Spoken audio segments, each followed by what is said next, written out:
मुंबई में प्रस्तावित आरक्षण उप वर्गीकरण को लेकर संयुक्त समन्वय बैठक का आयोजन किया गया। 30 जून को विधान भवन को घेराव करने वाली बात कही गई। आगे हम आपको बताएंगे कुछ लाइव तस्वीरें। दिलेल्या निर्णयाच्या अनुषंगाने करण्याचं प्रस्तावित केलेलं आहे।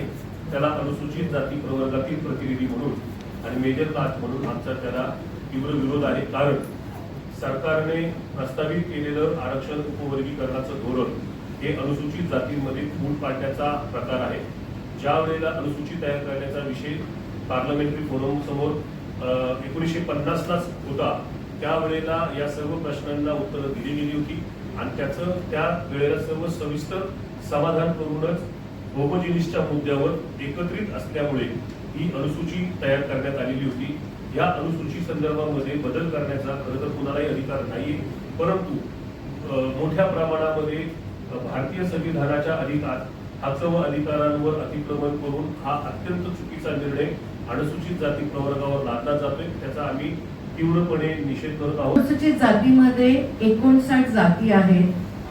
त्या जातींमध्ये महार, मातंग, चर्मकार, वाल्मिकी आणि असंख्य अशा जे 59 आमचे सगळे जाती बंधू आहेत, त्यांच्या सगळ्यांचा आम्ही मिळून एक संघ आहे तो हे अनुसूचित जातींचा। इथे एक मुद्दा जो येतोय तो आमच्याच मधल्या मातंग समाजामधनं येतोय आणि तो विषय आहे शिक्षण आणि नोकरी या दोन घटकांवरती। त्यांचा असा आक्षेप आहे की अनुसूचित जाती म्हणजे या 59 जातींमधल्या काही जातीच या शिक्षणाचा आणि नोकऱ्यांचा फायदा घेत आहे, पण हा नरेटिव्ह स्प्रेड केला जातोय असं आमचं मत आहे। बाबासाहेब आंबेडकरांनी संविधानामध्ये ज्या अनुसूचित जातींना आरक्षण दिलं त्यावेळेस त्यांनी सुद्धा हाच विचार केला की जेवढा एससी समाज आहे, अनुसूचित जातीचा समाज आहे, तो एकसंध राहिला पाहिजे, तो एकत्रित राहिला पाहिजे। कारण अन्याय जो आहे हा सामाजिक विषमतेमुळे सर्वांवर झालेला आहे। मागासवर्गीय समाजातली एकजूट कायम राहावी आणि आरक्षणासाठी बाबासाहेब आंबेडकरांनी जी चौकट आखून दिलेली आहे त्या चौकटीत राहूनच आम्हाला आमची प्रगती करून घ्यायची आहे। त्यामुळे वेगळं काही याच्यातनं आम्हाला अपेक्षा नाहीये, त्याच्यातून फार वेगळे आमच्या एकजुटीला फाटे फुटतील म्हणून आम्ही या आजच्या पत्रकार परिषदेच्या माध्यमातून एक भूमिका शासनाच्या समोर मांडलेली आहे आणि सरकारने जर ऐकलं नाही तर रिडल सारखा मोठा मोर्चा या मुंबई शहरामध्ये निघेल आणि सरकारला मग अक्षरशः पावसाळ्याच्या अगोदर सरकारच्या नाकात तोंडात पाणी गेल्याशिवाय राहणार नाही। एकीकडे उपवर्गीकरण व्हायला पाहिजे अशी मागणी होते वारंवार सांगितलं, त्याच्याबद्दल काय? उपवर्गीकरण व्हायला पाहिजे अशा तऱ्हेची मागणी फक्त 59 जातीपैकी पूर्ण जातही नाही की ठराविक लोक करतायत।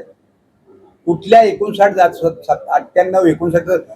60 जातीपैकी कुणी मागणी केली सांगा? उलट या मागणीचा तीव्र निषेध चाललाय सगळ्या राज्यात, गावागावात, तालुक्यात। हे पटलेलं नाही कोणालाच आणि मातंग समाजातली काही मंडळी असा प्रयत्न करतायत, त्यांची सुद्धा समजूत काढण्याच्या दृष्टीनं आम्ही सगळी मंडळी एकत्रित बसतोय आणि त्यांच्याबरोबर मोकळेपणाने आम्ही चर्चा करणार आहोत। ते काय आमचे शत्रू नाहीत, ते पण आमचे भाऊच आहेत, तेही दुःखी आहेत, त्यांनाही वेदना आहे आणि त्याच्यातनं त्यांनी हा जो मार्ग शोधलाय त्याच्या ऐवजी सरकारला सांगावं। सरकारने आता नुसतं याच्यावर गप्प बसता कामा नये की उपवर्गीकरण केलं, आता तुमची प्रगती तुम्ही बघा।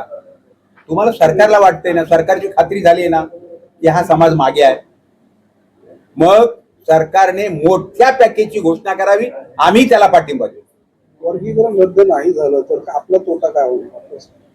आपल्याला त्याचा काय नुकसान होईल? वर्गीकरण रद्द झालं नाही झालं, वर्गीकरण रद्द झालं नाही तर 59 जाती एकमेकाच्या विरोधात शत्रुत्वाच्या भावनेने उभ्या राहतील। याने माझं खाल्लं, त्याने मला काय मिळालं नाही, अशा तऱ्हेची विनाकारण काहूर माजलं जाईल। जे 2 वर्षापूर्वी मराठा आणि ओबीसी समाजातनं आज घडलंय ना, आज एकमेकाच्या लग्नाला सुद्धा ती मंडळी जात नाहीत, एकमेकाच्या प्रेत यात्रेला जात नाहीत, एकमेकाच्या दुकानात जात नाहीत। सामाजिक ऐक्याला प्रचंड मोठ्या प्रमाणात बाधा पोचलेली आहे आणि ते वातावरण ह्या 69 जातीमध्ये सुद्धा होईल आणि ते राज्याच्या पुरोगामी राज्याला न शोभणार असेल, ते काही योग्य होणार नाही, फार मोठं नुकसान। भाजपचा डिवाइड अँड रूल पॉलिसी, भाजपची डिवाइड अँड रूल पॉलिसी नेहमीच राहिलेली आहे. ह्याला आपण कसं प्रत्युत्तर देणार?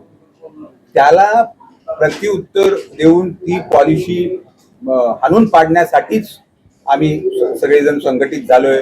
जाती जातीतल्या लोकांना समजावून सांगतोय. मातंग समाजाने ही भूमिका घेतलेली आहे, त्यांच्याजवळ आम्ही जाणार आहोत, त्यांनाही समजावून